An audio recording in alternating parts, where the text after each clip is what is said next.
Muy buenas a todos y bienvenidos un jueves más al Peso de la Historia, ya sabéis, la sección perteneciente al canal de YouTube de Buzzer y en la que cada semana os traigo un pedacito de historia de la NBA.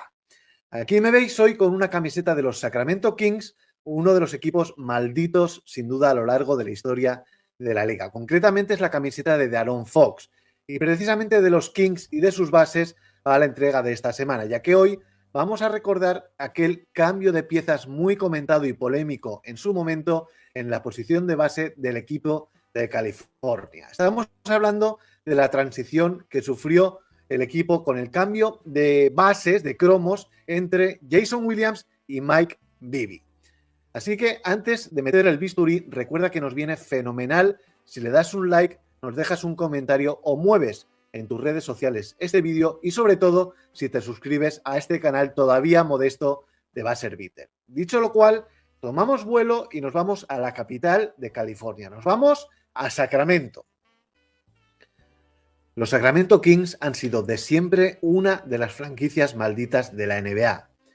Campeones en el año 1951, cuando todavía eran Rochester Royals. Pasaron también por Cincinnati y Kansas City sin ser nunca un equipo puntero antes de acomodarse definitivamente y hasta ahora en Sacramento, California, en el año 1985. En sus primeras 13 temporadas en su nueva ubicación, únicamente 2 presencias en playoff. En su primer año allí y posteriormente, y tuvo que llover, en el año 1996. Entre medias, sin sabores, fracasos y con un desfile casi interminable de jugadores y técnicos y con Mitch Richmond como jugador más reconocido en aquella época. Pero, por suerte para ellos, todo cambió. En mayo de 1998, los Kings se hacían procedente de Washington con Chris Webber a cambio del queridísimo, pero ya veterano por entonces, Mitch Richmond, que hacía las maletas dirección a la capital de los Estados Unidos. En esa misma ventana veraniega llegó también el entrenador Rick Adelman. Y en el draft del año 1998, los Kings elegían con el pick número 7 a un base procedente de la Universidad de Marshall, Florida, llamado Jason Williams. En este punto del vídeo nos debemos situar. Estamos hablando que en aquel año 1998 la liga sufrió un lockout que dio con una temporada 98-99 de únicamente 50 partidos y que comenzó en febrero del año 99. Esa temporada de lockout supuso un antes y un después para los Sacramento Kings. El equipo funcionó mucho mejor de lo esperado y de hecho acabaron en positivo con un balance de 27-23, colándose en playoff para ceder en primera ronda ante los poderosos Utah Jazz por un apretadísimo 3-2, cumpliendo los 5 partidos máximos por entonces en aquella primera ronda. Pero algo sobresalió por encima de todo aquel año. Jason Williams como novato fue una sensación, un fogonazo. Un base espectacular, un mago del balón, el nuevo Pete Maravich decían algunos, el nuevo Magic Johnson también se decía, un ídolo de masas que atraía la atención del aficionado con el primer pase loco que se le ocurriera y como podéis ver se le ocurrían bastantes. Fue realmente un soplo de aire fresco para la liga y puso a los Sacramento Kings en lugares mediáticamente hablando hasta entonces impensables para ellos. 50 partidos jugados, todos los de aquella temporada, y segundo en la votación al Rookie del Año tras un inalcanzable por entonces Vince Carter, otro de los jugadores nuevos que llegaban a la liga y que se convertirían de inmediato en cara de la NBA. Jay Will era la nueva estrella del pop. Pero los highlights rara vez conviven con la eficacia y Williams era una absoluta máquina de lo primero, pero carecía de lo segundo. Y según las expectativas y exigencias para con el equipo iban creciendo, su peso en el mismo iba menguando. De 36 minutos como novato pasó a 34 como sophomore y únicamente a 30 en su tercera y última temporada en el equipo. Del mismo modo que caía su minutaje, caían sus números y por supuesto su alegría en el juego. Debía ser más eficaz, debía ser mejor defensor y más seguro en el tiro. Él lo sabía, era absolutamente consciente. Adelman se lo pedía, pero resultaba una misión imposible. De hecho, su suplente, Bobby Jackson, jugaba muchos de los minutos clutch en los partidos importantes de la temporada. En su último año en Sacramento, la luz en el juego de Williams ya no era la misma. Ya por entonces parecía ser el recuerdo de una estrella fugaz que alguna vez pasó por nuestras vidas. En sus últimos playoffs apenas llegó a 24 minutos por partido, únicamente 2 más que el de su recambio. Los Kings cayeron en semifinales de conferencia del oeste ante Los Ángeles Lakers por un rotundísimo 4-0. Urgía hacer algo si se quería dar un paso adelante, y todo el mundo sabía la pieza que debían sacrificar. Retrocedemos ahora al punto donde comenzó todo.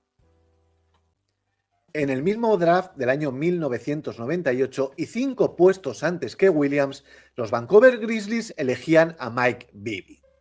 Bibby era un base funcional que llegaba desde la Universidad de Arizona con un prestigio tremendo y que aterrizaba en Canadá con la intención de convertirse en el jefe del cotarro desde el puesto de director de orquesta.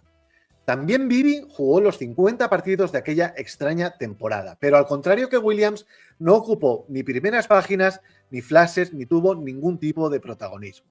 Los Grizzlies eran un equipo joven con apenas 3 años de vida y en aquel año apenas sumaron 8 triunfos por 42 derrotas. No obstante, los números de Bibby fueron buenos, incluso ligeramente mejores que los de Williams, por cierto.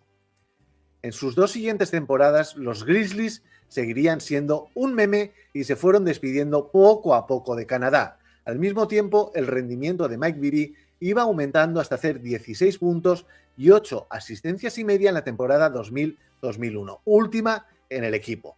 Números mucho mejores que los 9,5 puntos y 5,5 asistencias de un alicaído Williams en aquel año, como hemos podido comprobar. En el verano del año 2001, cambio de cromos. Los Vancouver Grizzlies abandonaban su localidad primigenia y se trasladaban a Memphis. Y necesitaban una cara conocida, una estrella mediática y un jugador de solera que pudiera atraer al aficionado y que se convirtiera en la nueva cara de la franquicia. Jason Williams estaba en la ciudad a cambio de Mike Bibby. Los Kings contarían a partir de ese momento con el base que los llevó a sus más altas cotas. Súper competitivo, muy seguro en el tiro y con el balón en las manos, valiente, bueno atrás, discreto para dejar la luz a Chris Webber, amigo desde el primer día, por cierto, de Jason Williams y líder absoluto de aquellos Sacramento Kings. Con Mike Bibby la cosa pitó. ¿Y cómo pitó? 61-21 de balance, mejor récord en la historia de la franquicia con 14 puntos, 3 rebotes y 5 asistencias de promedio para Bibby y sobre todo un peso en el juego en la cancha que le valió para obtener incluso votos para el premio MVP de aquella temporada pese a sus discretos números. Por cierto, que Bibby no llegó ni a 2 pérdidas en los 33 minutos que jugaba por partido.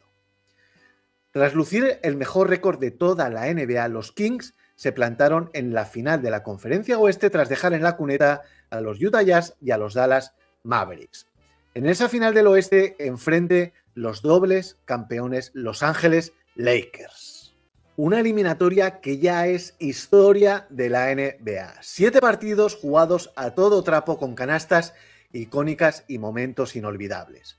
Obviamente la de Robert Horry en el Game 4 que empató la serie, pero también esta que os estoy mostrando, la Game Winner de Mike Bibby en el 5º partido para volver a adelantar a su equipo.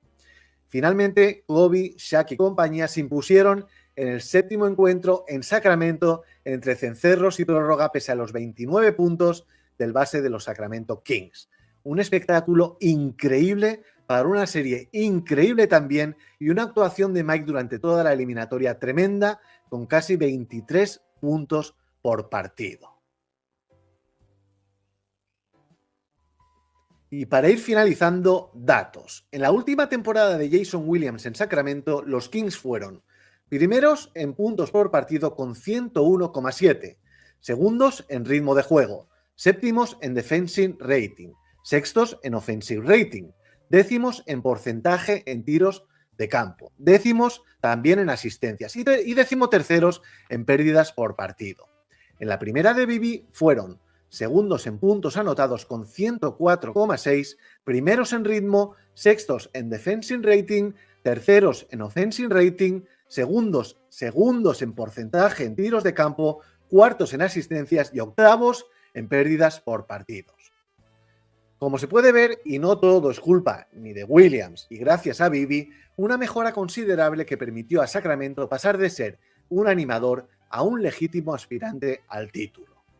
Mike Bibby estuvo hasta la temporada 2007-2008 en Sacramento, viviendo el final de un proyecto que jamás alcanzó mayor gloria que aquella final del oeste en su primera temporada allí. Williams estuvo en Memphis hasta el año 2005. Fue importantísimo en el nacimiento y crecimiento de un proyecto que alcanzó su tope en la primera ronda con Pau Gasol como líder y posteriormente se enfundó el anillo de campeón en el año 2006 perteneciendo a los Miami Heat, pero siendo un Williams diametralmente opuesto al de sus primeros años. El Jay Will, psicodélico y centelleante, murió cuando la NBA de principios de siglo le demostró que no encajaba allí, al menos en ese momento. Por suerte, pudo y supo rectificar a tiempo, y eso tiene mucho mérito, porque otros jamás lo entendieron y acabaron sepultados por los recuerdos.